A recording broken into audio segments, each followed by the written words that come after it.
What is up, guys? It's me, Mike. I'm back with another video, and this time I'm talking about the Anbernic RG351V, as you can see from the lovely box here.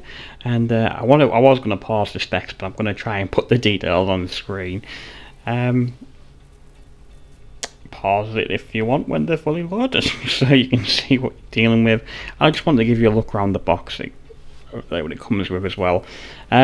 One thing I will mention, it did come with a screen protector, but when I put it on, it worked great for a day, and then like after the second day it was fogging up, and I thought there was something wrong with the device, but no, it was literally just a screen protector, so I pulled that off, which is quite a shame, but I'm sure I can find some third-party screen protectors.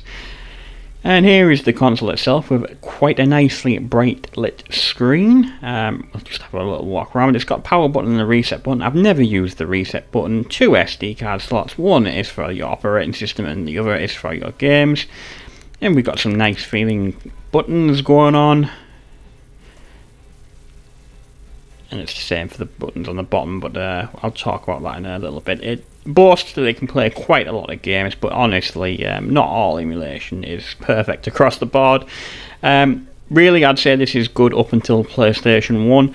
That means like anything from like your NES and previous up till PS1 will work fine. I will just say that what I'm demonstrating here is that you do have to press start and shut it down to turn it off. It's not just an on and off button, which some kids may find frustrating, or even some adults. If you grew up with the Game Boy, you turn it on, you want to play straight away, and it's not like that. The thumbstick, it has a singular thumbstick, which is for like a Switch one, and the buttons feel quite nice.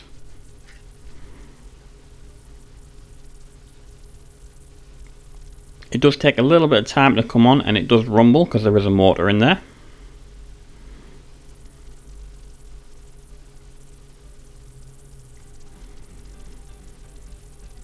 Now I'm running what it came with as the stock firmware, which for me was Emulation. I don't know if that is supposed to be the stock firmware, it's just what my version came with, which I'm happy about.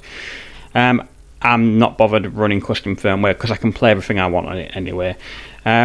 So like I said, it plays basically your NES up into PS1 fine. Now, my previous handheld device that I had was the PowerKiddy V90, which struggled on some Super Nintendo games, specifically Mario Kart, so that's why I just wanted to demonstrate Mario Kart working fine.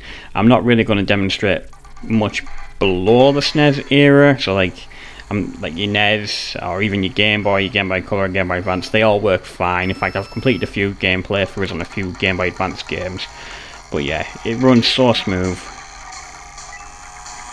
Of course, it's emulating using Retro Arch, or Arc, or whatever, however you pronounce it, and the cores are available to that.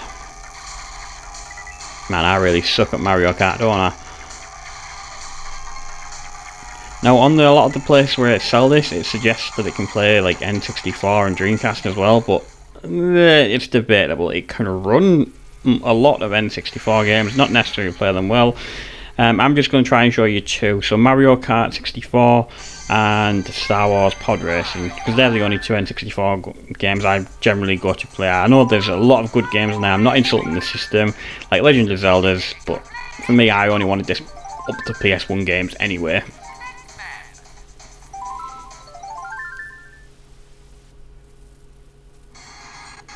In fact, there's a little cheat here where you can see how good the N64 emulation can be.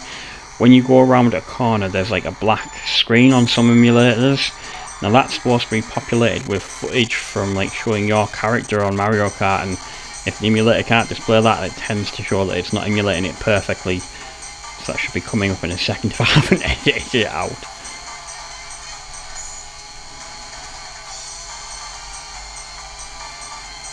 Any second now. There's the black screen.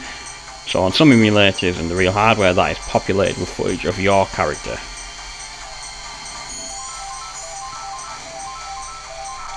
I find there's also quite a lot of graphical glitches on the N64 emulation as well. So this is me trying to run Star Wars Pod Racing, but straight away you can see that's not showing correctly. But you know, it's still at least playable, and that's more than I would expect from a handheld. Obviously, if you've got things like Steam Deck, you're going to be able to emulate these type of games perfectly. In fact, can you even play this natively now? Like, didn't they re-release this? But you know what I mean.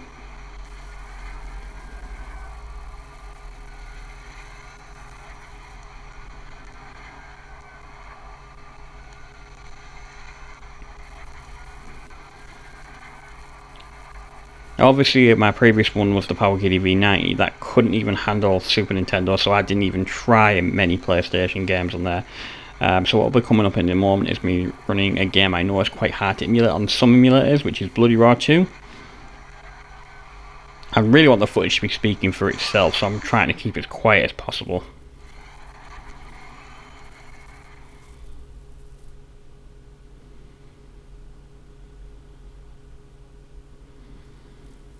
As you can see, my balding head in the reflection there as well. Hello.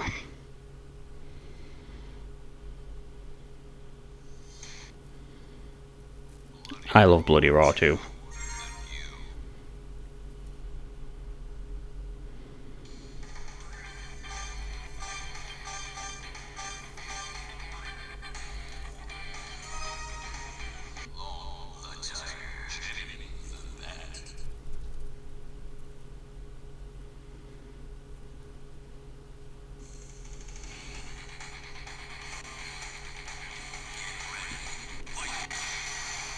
I transformed way too early there. I forgot the buttons.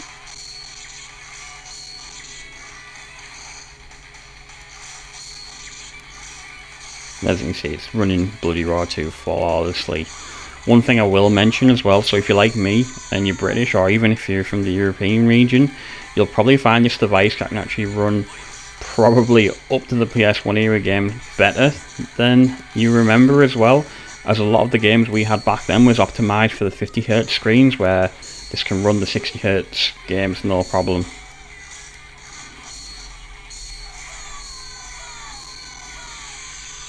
And just for a bit more demonstration of the PS1 capability, one of my all-time favourites on the PS1, Crash Bandicoot 1, which again, as you can see, is running flawlessly.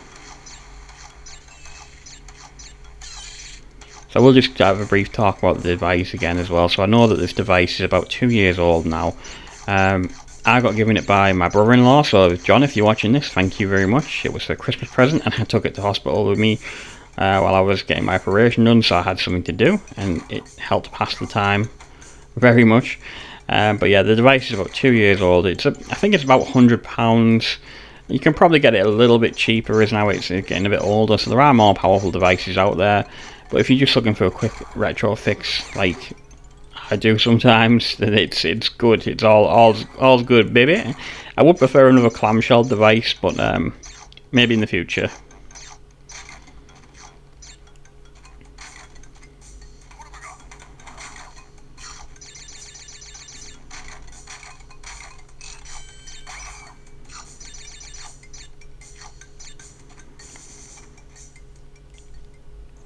So this actually surprised me, the fact that it can run Dreamcast games. Now, it struggles, but it runs them. And again, I really want the footage to speak for itself here as well, so I'll shut up as much as I can.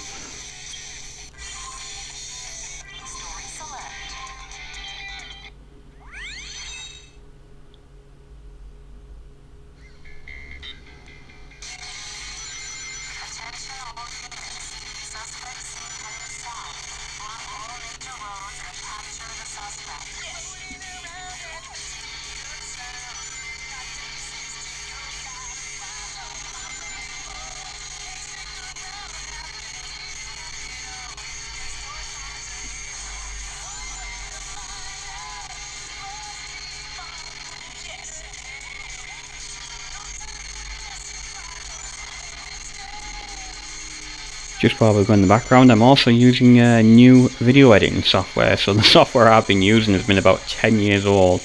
I've recently switched to other ones. I think it's called Filmora, that's what they call it. Wondershare, Filmora. I mean, I've got a few other video editing softwares to try out as well, but so far this one's doing pretty well.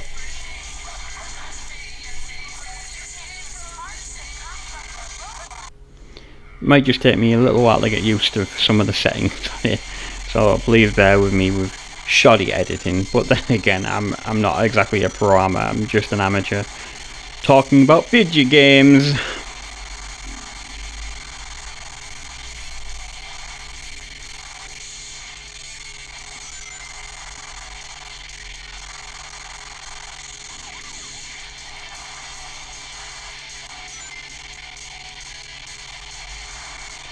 Also, don't forget, for you UK folks, I've got that Power Ranger card competition going. I'll try and put a link in for the details and how to enter that in the description, or even link the video up at the end.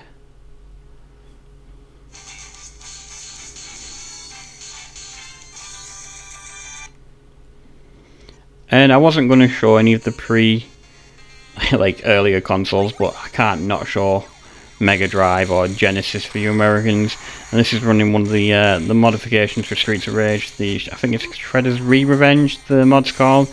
But just because I love playing Mega Drive, and you know, any excuse to show mods off for it as well.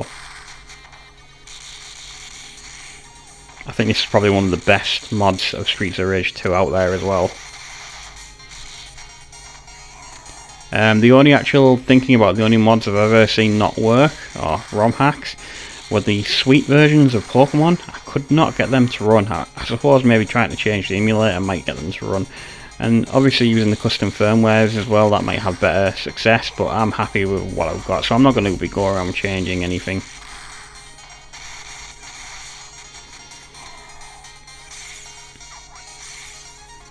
I also just want to briefly say the feel of the console as well. It feels really premium quality.